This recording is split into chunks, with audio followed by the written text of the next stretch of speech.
I'd rather be given a jury argument.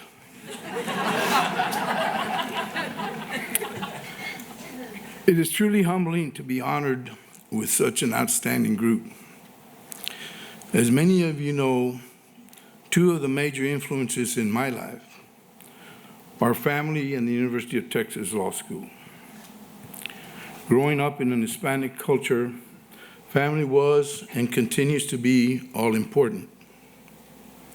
I have been blessed because of family, blessed with family, and blessed with friends who are family. I grew up in Edinburgh in deep South Texas.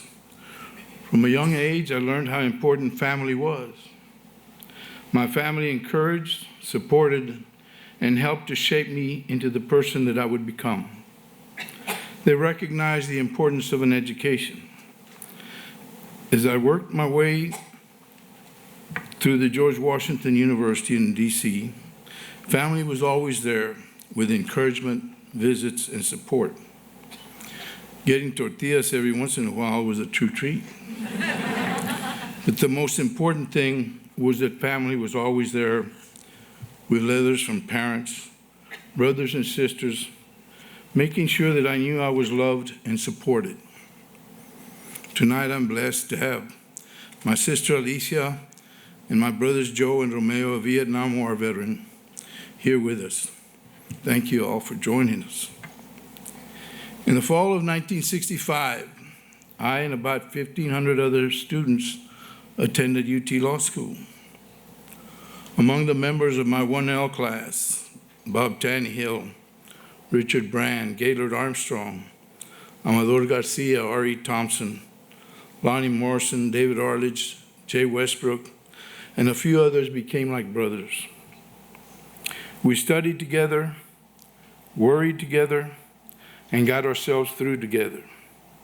These men were my law school family, and we leaned on each other as much as any other family.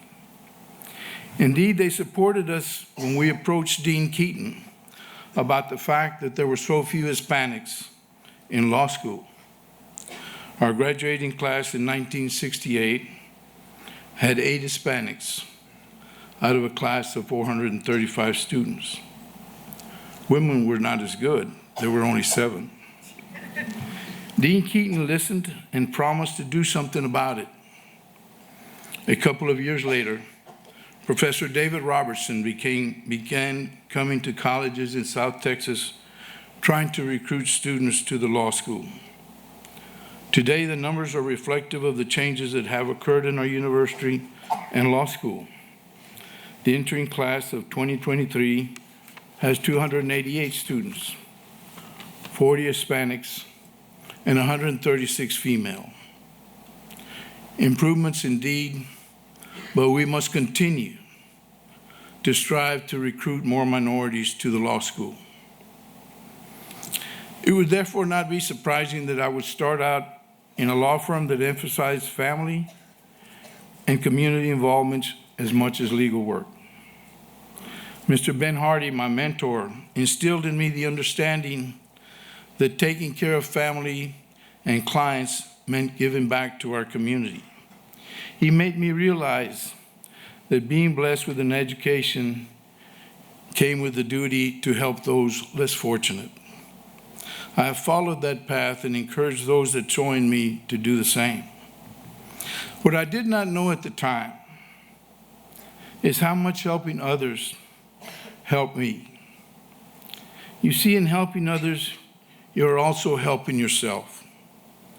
You learn that what may have been of utmost importance at one time in your life is really superficial, especially when you are helping those in great need. Indeed, the greatest gift a young professional can have is to be of service to others, those less fortunate, those in trouble, or those seeking advice. In 2009, I was blessed to be able to rejoin my sons Michael and Patrick at their firm. I had aged out of the firm I had created, So I had the opportunity to join Michael and Patrick. How exciting it has been to be able to spend these several years practicing with my sons. Atlas Hall and Rodriguez continues the great tradition it started 62 years ago and is active in the legal and local community. The firm promotes my annual attendance at ABA Days in Washington, where we lobby Congress to continue funding the Legal Services Corporation, which helps to provide legal services to the poor. And oh, what a challenge it is in talking to some of our congressmen from Texas. But we have persevered, and the Legal Services Corporation has been funded every year. UT Law School taught me how to practice law and the importance of using our ability to help our communities. I have tried to live up to their expectations.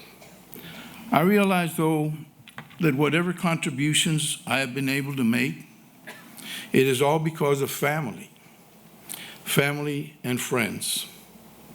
The annual UT Law School barbecue is the Rodriguez Family and Friends barbecue. Thanks to Paula, who's been there through thick and thin, Michael and Keely, Patrick and Nancy, Melanie and Matt, Michael and Shanna, Kristen and Virgil, and our grandkids. You know, as parents, we know that our children are special, but as grandparents, we know that that is spectacular. And so to our grandkids who also help at the barbecue, Jackson Seguin, Samantha, Campy and Mickey, Harrison, Kate and Anthony, and to all of our friends. I knew I should have not done this. And to all of our friends who come from Brownsville, give up a day of work to come and help us get prepared for the next day's barbecue. They come from Houston. They come from New Mexico. They fly in from Los Angeles and many other places to help us give back to this wonderful university that has enriched our lives and the lives of so many. Finally, I ask that we remember family requires love. Love for your family and for your friends. We must remember to let them know that we love them. You never know when you tell your family that you love them, that it may be the last words you say to one another. As indeed, those were the last words Patrick and I said to each other several months ago. Thank you for this honor and the time to speak to you, and love to all.